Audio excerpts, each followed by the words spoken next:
નમસ્કાર, આપ જોઈ રહ્યા છો સ્પાર્ક ટુડે ન્યૂઝ। સુરતીઓની આતુરતાનો અંત આવ્યો છે। સુરત મહાનગરપાલિકા દ્વારા ડુમસ સીફેઝ ડેવલપમેન્ટ પ્રોજેક્ટ ફેઝ 1નું લોકાર્પણ કરવામાં આવ્યું છે। કેન્દ્રીય મંત્રી સી.આર. પાટીલના હસ્તે સીફેઝનું લોકાર્પણ કરવામાં આવ્યું। રાજ્યના નાયબ મુખ્યમંત્રી હર્ષ સંઘવી કાર્યક્રમમાં ઉપસ્થિત રહ્યા હતા।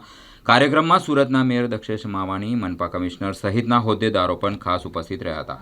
સુરતના સાંસદ મુકેશ તેમક દ્વારા ધારાસભ્યો અને કોર્પોરેટરો પણ ખાસ ઉપસ્થિત રહ્યા હતા। 673 કરોડના ખર્ચે સહકારી થનારા વિવિધ પ્રકારોનું લોકાર્પણ કરવામાં આવ્યું છે। આ ઉપરાંત 247.80 કરોડના ખર્ચે સાકારિત થનારા પ્રકલ્પો તેમજ CSR અંતર્ગત પ્રકલ્પોનું ખાતમુહૂર્ત કરવામાં આવ્યું। 3 ફેઝમાં આખો પ્રોજેક્ટ તૈયાર કરવામાં આવશે, જેમાં પહેલા ફેઝનું લોકાર્પણ કરવામાં આવ્યું। લોકો માટે વોકિંગ, મેડિટેશન તેમજ યોગા કરવા માટેની પણ વ્યવસ્થા કરવામાં આવી છે। એકસાથે 25,000 લોકો આ ડુમસ સી ફેઝ પર ફરી શકે તે માટે અલગ અલગ પ્રકારની વ્યવસ્થા કરવામાં આવી છે। 3 ફેઝની કામગીરી બાદ વોટર સ્પોર્ટની પણ કામગીરી હાથ ધરવામાં આવશે।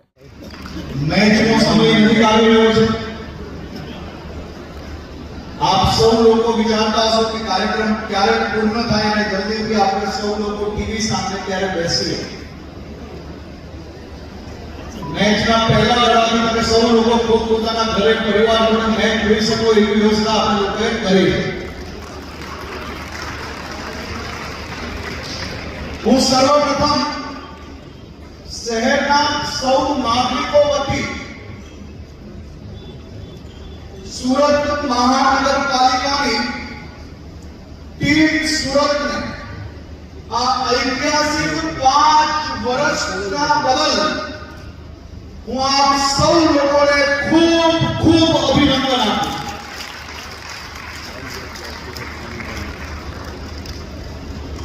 આ 5 વર્ષ સુરત માટે અને સુરતના વિકાસ માટે ઐતિહાસિક રહ્યા છે। સુરત શહેરના તમામ ખૂણાઓથી સ્કૂલ હોય, સ્વચ્છતાની વાત હોય, street light, road, drainage, library અને બીજા અનેક ભેટ સોગાદો પહોંચાડવા માટે આ 5 વર્ષની આપણી ટીમ સુરત ઐતિહાસિક સફળતા પ્રાપ્ત કરી છે। હું મેયર શ્રી, સ્ટેન્ડિંગ કમિટીના ચેરમેન શ્રી, પૂર્વ મેયર શ્રી, પૂર્વ સ્ટેન્ડિંગ કમિટીના ચેરમેન શ્રી અને આ સૌ સાથીઓને સુરતના બધા જ નાગરિકો વતી દિલથી આભાર માનું છું। ઉપમુખ્યમંત્રી તરીકે નહીં, પરંતુ આ શહેરના નાગરિક તરીકે દિલ સે આભાર, દિલ સે થેન્ક યુ। અને સાથે સાથે મહાનગરપાલિકાના કમિશનર થી લઈને સ્વચ્છતા દૂતો સુધીના તમામ ટીમ એસએમસીને બી ખૂબ ખૂબ હૃદયપૂર્વક આભાર।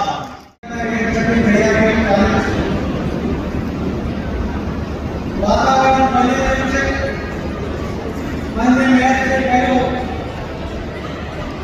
કે કદાચ આજે છેલ્લો મોટો કાર્યક્રમ છે અને એટલા માટે એની તૈયારી કરી હતી, પરંતુ જેની શરૂઆત સારી હતી એમ એમણે છેલ્લા દિવસોમાંથી 1,000 કરોડનું શિક્ષણ આપ્યું।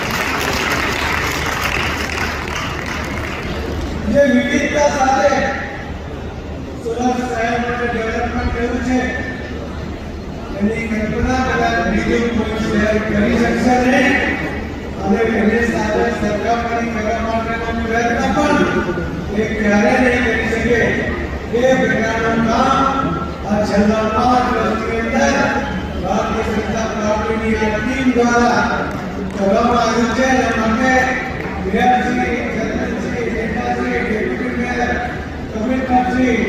બધા અધિકારીઓ, ધારાસભ્યો, કોર્પોરેટરશ્રીઓ, અધ્યક્ષીઓ અને સુરત શહેરની સૌ ભાઈઓને ખૂબ ખૂબ અભિનંદન પાઠવું છું।